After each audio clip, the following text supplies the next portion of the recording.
Hello, I'm Amy Zawi with the Jerusalem Connection Report for Wednesday, March 7th.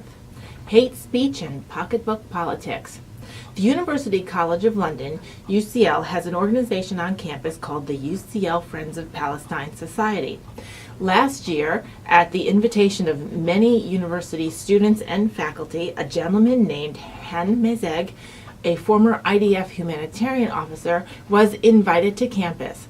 As he began to commence his speech in a room full of Israeli students and Jewish students and other kinds of supporters, the UCL Friends of Palestine Society commenced a violent protest outside its walls. From all sides, including hallways, doors, and windows, they were pounding and screaming death to Israel.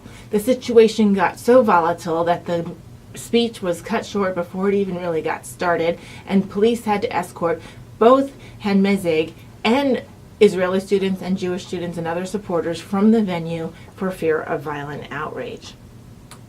The event ended up being rescheduled for just 2 nights ago, and the speech was completed by Han Mezeg. He is quoted as saying that he accepted the invitation to come back in the spirit of freedom of speech and open dialogue. While the protesters from the Friends of Palestine Society continued during the second engagement with death to Israel and other hateful chants, but not quite as violent, Israeli students and Jewish students counter-protested, singing songs of peace and chanting, "Come have a dialogue." So while Jewish students on college campuses are fighting for airspace for free speech and dialogue, Israeli airlines are seeking airspace in other areas. For example, Israel's El Al airline is now seeking international pressure on Saudi Arabia to let it use Saudi's airspace for newly opened Israel-India routes. It is interesting that the Saudis won't even let the Israelis fly over their airspace. That is their disdain for these people. In other news, the PayPal organization, a U.S. e-commerce payment tool site, has for the second time shut down a French BDS campaign effort. PayPal has announced that it has no tolerance for these activities. The Jerusalem Post verified just this past Monday that the PayPal account of the BDS organization called the Jewish French Union for Peace was no longer permitted for financial donations. PayPal is adamant on this stance. Spokespeople for PayPal have reiterated that they take international law extremely seriously, and France has very strong anti-BDS laws called the La Luce laws that ban discrimination based on national origin.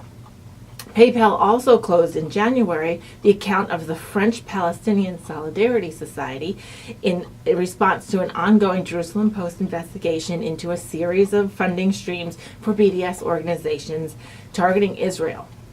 PayPal is quite consistent in their stance on these measures. After a Jerusalem Post 2016 expose of another French BDS organization called Campaign BDS France, PayPal and the banking giant Credit Mondial closed the group's accounts amid escalating criticism over its illegal practices per the French law. What is interesting is that the BDS activities and movements are all hopeful to strangle Israel and the Jewish people and the Israeli people economically, and it is being hit back exactly where they are aiming, in the pocketbook. In other news, the U.S. Embassy's move to Jerusalem has not only not caused all this extra violence and outrage, at least not more than normal, in the Middle East. The current plan by the U.S. administration is to get the embassy moved by this spring of 2018, hopefully even by May, in time for the Israeli Independence Day. This is getting little attention in the mainstream media, probably because it's not making the kind of news they would like to report on, which would be violence and outrage. Many communities, though, do support Israel and are very excited and joyful about this news.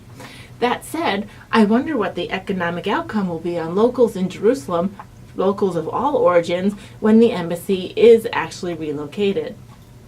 In addition, Benjamin Netanyahu was in Washington, D.C. just yesterday to attend the AIPAC convention and publicly thanked President Trump, for actually coming through and making good on the promise that many presidents prior to him had said, that Jerusalem is the undivided capital of Israel and that America recognizes it and our embassy will stand there.